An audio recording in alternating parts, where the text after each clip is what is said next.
keep waiting. Alright. Does it matter which way? No, you can just... Can go whenever? Yeah. Daisy, please tell me where the fuck you stashed that Remington, the one you bought with Christmas. Cash, I know I need some shit to pass the time with. That hold up. How do I make sure I'm sitting up straight? So, I think we're having this conversation because Thomas is putting out an album. And Casia is putting out a record. We're both putting out an album at the end of February. And we've also been making some music together. But we're not even going to talk about that right now.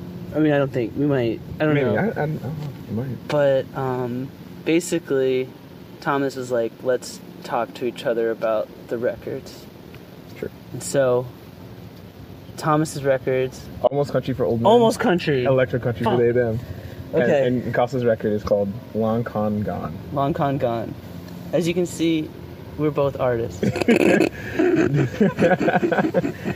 do not know what the names of our shit is. Yeah. So, and I had the pleasure of putting out Thomas's last EP, Everything to Come, my label, and you've been doing kind of like a cycle where it feels like every EP is kind of like building on the narrative of the other EPs, and maybe it's becoming a trilogy or more. But I one thing that I already said to you on the phone, but I think it's worth saying, is that Everything to Come seems a lot like it's about like processing frustrations and like kind of like a therapy session almost to like get something out of your system. And then this new one is like really like hopeful and like I guess it depends track to track, but it does almost imagine, like, as opposed to looking at the past and being frustrated, it feels like you're kind of like building like a bigger world, and also like imagining the future and almost like getting a little excited for it. I don't know. Yeah, I don't know. A little bit. I hope so. But I don't know if you want to talk about that. Yeah, that's a lot of pressure. So basically, I don't know. The record does like a few things. Like I've been kind of going between this like lo-fi like old country. Like I want to be like Tom from Beast, but like Jeff Tweedy had a baby and then like they merge and become like a thing. So I've been trying to like do something where it's like just having fun with like boom bap, dilla beats, and then just having a draw, like being pure Michigan in a less weird way. Yeah.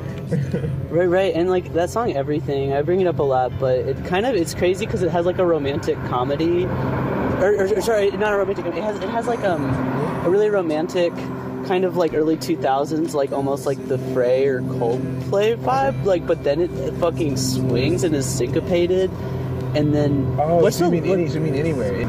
What's the chorus from Anywhere? It's like I'll take you anywhere it is that you want to go. But I'll take you anywhere that you would like to go, and I'll take you anywhere that makes you feel at home, and I'll take you anywhere that you would like to go, and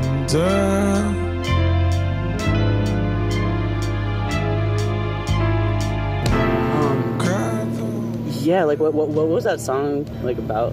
The last time I saw it with my friends, and so the song is like about like the last conversation I had with them. So I wrote the song when like the first like 4 lines when I was 18. The chord progression was done when I was 18, and then filled in the rest. And it's just kind of about like, I don't know, like having a good person in your life that like has your back. Cool.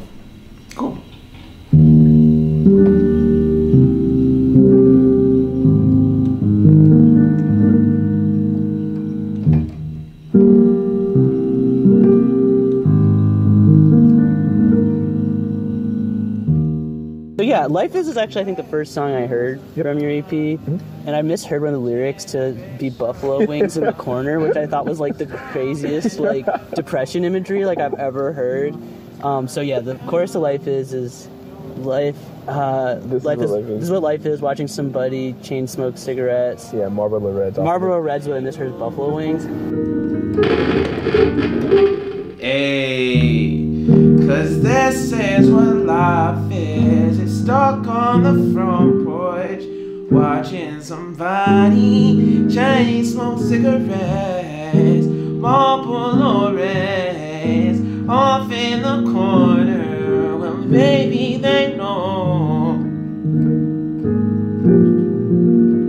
but right now Buffalo Wings would have been fucking amazing, actually. Yeah. I messed up. Yeah, like I'm just missed imagining the a dark opportunity. room with like a takeout container of Buffalo Wings in the corner, just being like, that's the shot. But Yeah, it would have been cauliflower wings because like beat-ups, like music got that a lot. and Life is in St. Thomas feel like there's like some path between those two tracks, like they're maybe about different sides of the same coin. I don't know if you want to talk about that. Yeah, so yeah, actually, so like they're both depression core. Almost like really like about like nostalgic depression core. So where Life is about like growing up in St. Thomas is growing up in Midland. Life is about being in Ypsilanti and like really loving that place, but also having like complex feelings sometimes about certain stuff, and just kind of putting all that love and that like just like, you know, honesty into that. And St. Thomas is about that, but like with Midland. Right. Whoa, wow. That's cool. I kind of felt that. But just because I know you. Yeah. For the strangers, Michigan is deep.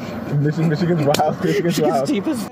Well, I was gonna say though, like something that I really love about Long Kong Gone is the way that you're kind of combining, kind of what I was trying to do in like the Shape of Things to Come with this newer direction that I'm like super excited about. Like you're including a lot of singer-songwriting, jazz chords, and like really nice melodic harmonies with yourself, and then also like not afraid to get fuzzed out. And so like I want to ask you about smoking together, because like honestly it starts the EP or the record, and I want to know like how do you feel about it? What was it like? What was it about? I don't know. So Long Kong Gone like draws from songs from like maybe like 3 or 4 years. Okay. And I have had a sense this whole time like that a lot of the ways of living that I've been taught and stuff are just not even legitimate and like also need to change. I think Long Kong Gone for me is about like trying to let go of my entire way of life. Even though like, you know, it's kind of in this weird contraction point where like we all know that life needs to change drastically, but like it's kind of still not happening. Mm-hmm. So when that happens in my life, I get really high. And like smoking together is about just being like super in the gray area, doing mind's numbers with the thumbers. All of these fall nights blend in with the summer. I hear an echo of dehydration, smoking together in every situation. Thank you for taking me to the demonstration. Yeah, in this world, I think that there are people that actually just get really high. Yeah. The song is kind of like, there it is. I think one of the things I also really love about your record especially is like you have songs that are very like seemingly sweet but really dark, and then you have songs that are just like sonically way different. So like one of my favorite songs on the record is Never Loving Again. I've called you about it so many times. Like, yeah. I'm driving to the song again. Yeah, it's a car one. It's a major car. But there's like that moment where it's like it's both acoustic guitar and just huge sonic, just wall of sound. And I kind of want to ask, like, what's your vision on like making something that's both has those two kind of like weird angles and weird poles, bringing them together, and like, is that something that you do consciously, or is that just something that like you just like want in your world that you're building?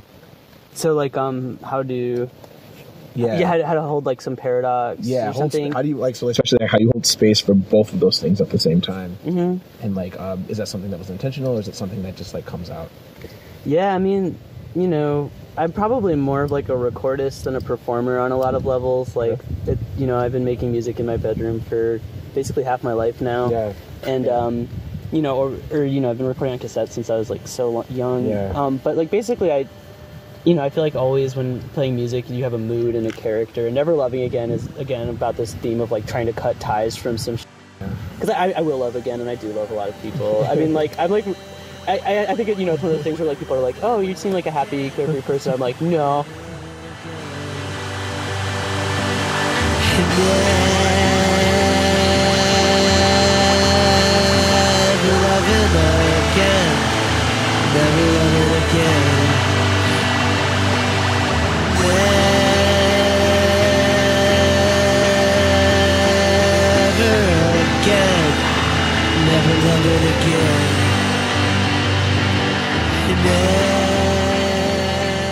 Basically, the goal of that song for me is just to drain all of my serotonin, just let it go.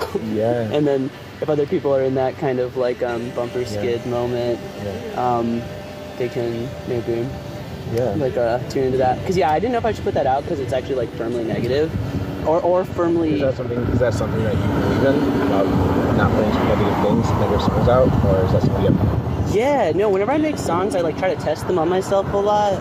Because I think that, you know, a lot of times songwriters will put out stuff that's like actually like toxic, like, and like, I mean, sometimes that's great, but like, I don't know, like, I probably record like 10 things for every one thing I let go and let into the world, and it's most important, and I basically, it takes me about a year with the track to like, know I should put it out, just because I'm like, how does this reflect moods? Because a good song can like reflect the structure of life at many points, and if it's really only hitting one, you might not need to let it go. Like, you might not. I mean, I don't want to speak like overtly, but for myself, I'm like, does this speak to me this month? Does it speak to me this next season? If it does, like, I want to share it. So my brother told me that song really fucking hit him, and then you told me that, and I was just like, I'm gonna let this out. Like, this is a part of my like duality. It'll live, and it's cool. And I think because I'm a fan of the record. But I think that it's like the duality being sandwiched. I don't know, just the symbiosis. Yeah. Like how like it's between a bunch of songs that are sweet and pretty heart wrenching. It really like hits a good mode and a good center, so in a good balance. Yeah. I also want to say for context, Thomas and me talk on the phone, and basically if we talk on the phone, we like there's a solid chance that we'll have like literally finished a new album like within the 1 week or 2 weeks span. And like it's kind of hilarious. Like I just like Thomas is someone who I know like will make music when no one's looking, which is like a deeply important thing to me. I appreciate that we both just call each other like, look at the world I built. Next week. And so honestly, like, thank you for like bringing me out to this unnamed park. You beautiful view to like talk about the two projects. And also EJ's the Thank you, EJ. But yeah, we should probably leave this unnamed park before they come and grab us. No one knows the name of this park.